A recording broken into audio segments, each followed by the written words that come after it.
एक दिन की बात है। महात्मा बुद्ध अपने शिष्यों के साथ कुटिया में बैठे थे और ज्ञान चर्चा का विषय आरंभ था।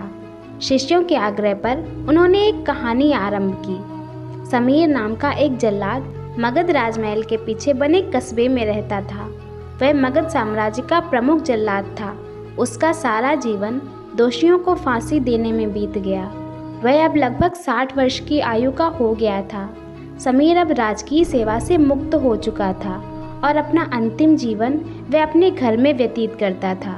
अपने जीवन काल में किए गए सभी घटनाओं को याद करता और पश्चाताप करता।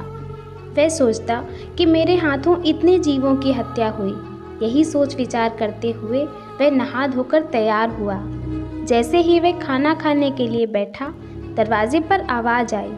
समीर बाहर निकलकर देखता है तो एक भिक्षुक उनके द्वार पर खड़ा है, जो जान पड़ता है काफ़ी दिनों की तपस्या के बाद उठा है और भूख से व्याकुल है। समीर ने तत्काल अपना वह भोजन, जो स्वयं के लिए था, वह भिक्षुक को समर्पित कर दिया। भिक्षुक की भूख शांत हो गई। भिक्षुक प्रसन्न हुआ। भोजन के पश्चात भिक्षुक और समीर दोनों बैठे हुए थे। तभी समीर ने अपने जीवन में किए गए कार्यों को भिक्षुक के सामने प्रकट किया। समीर ने बताया कि उसने राजकीय सेवा के दौरान अनेकों कैदियों तथा अपराधियों को दंड दिया, जिसके कारण मुझे अपने पर अपराध बोध होता है और ग्लानि के भाव में सदैव ग्रस्त रहता हूँ। भिक्षुक बड़े ही शांत चित्त भाव से समीर की बातों को सुन रहे थे और रह रहकर मुस्कुरा रहे थे। समीर ने अपने जीवन की प्रत्येक घटनाओं को भिक्षुक के सामने रख दिया। समीर की सभी बातें समाप्त होने के बाद भिक्षुक ने उसे दोनों हाथों से उठाया और हृदय से लगा लिया और कहा, वत्स, तुमने ये सब क्या स्वयं से किया या फिर किसी के आदेश के कारण? समीर बोल पड़ा, यह सब सिद्ध होने के बाद राजा के आदेश पर ही मैंने मृत्युदंड दिया। वत्स, फिर तुम दोषी कैसे हुए? तुमने तो अपने स्वामी के आदेशों का पालन किया है।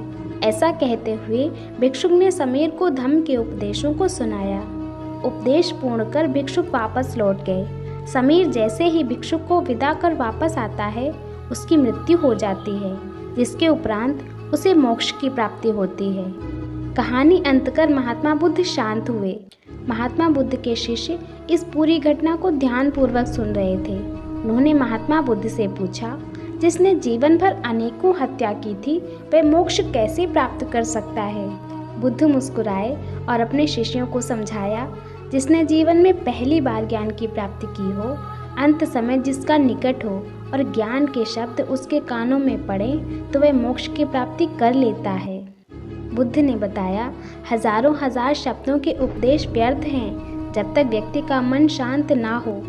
मन शांत होने पर एक शब्द से भी ज्ञान प्राप्त हो सकता है और ज्ञान से ही मोक्ष की प्राप्ति संभव है।